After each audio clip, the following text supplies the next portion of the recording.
We know that methane is a greenhouse gas that causes increased temperatures on Earth.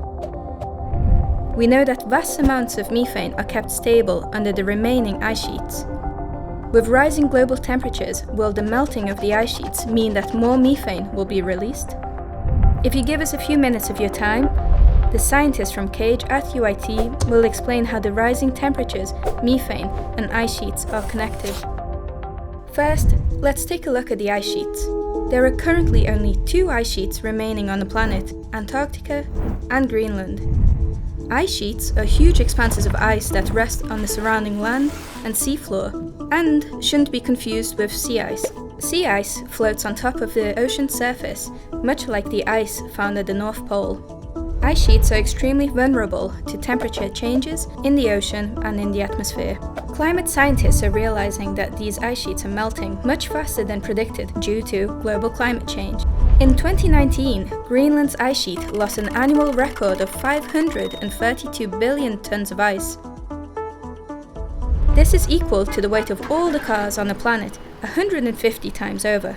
To understand the connection between ice sheets and methane, we first need some information about methane and its properties.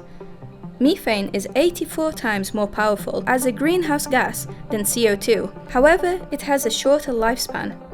There has been a huge increase of methane in the atmosphere over the last 100 years, with 60% of this increase due to human activities.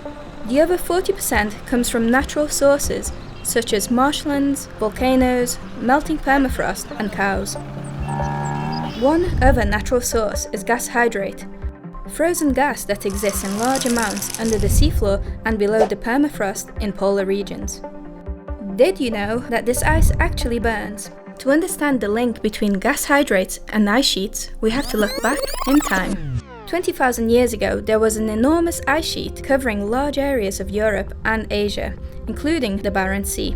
The ice completely transformed the landscape and put a heavy weight on the seabed. This pressure, together with cold temperatures, created the ideal environment for methane stored beneath the ice sheet to form gas hydrates.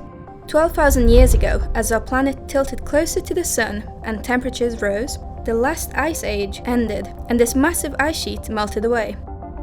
When this happened, enormous amounts of gas hydrates, previously trapped beneath the ice, also melted, releasing large amounts of methane gas, leading to a massive buildup of pressure beneath the seafloor. First, this caused the seafloor to rise up into pingos, made up of mounds of gas hydrates. Then eventually, as more gas hydrates melted into methane gas, the gas hydrate pingos popped, like corks from champagne bottles, releasing methane into the ocean and the atmosphere, and leaving behind enormous craters on the seafloor. Although created 12,000 years ago, many of these seafloor craters are still leaking methane today. During our expeditions to study this area, we have also observed more gas hydrate pingos waiting to blow out into the Barents Sea, which may happen when the ocean temperature warms or the pressure decreases. We suspect that there are also large amounts of methane trapped as gas hydrates under today's ice sheets. As these rapidly retreat, we are seeing methane gas bubbles leak out. We also know that these processes are not taken into account in the IPCC forecasts for future global warming. How much methane will be released into the ocean and atmosphere as the Antarctic and Greenland ice sheets continue to melt? And how is this going to influence our climate? Finding the answers to these questions are of the uttermost importance and will keep us climate scientists busy for years to come.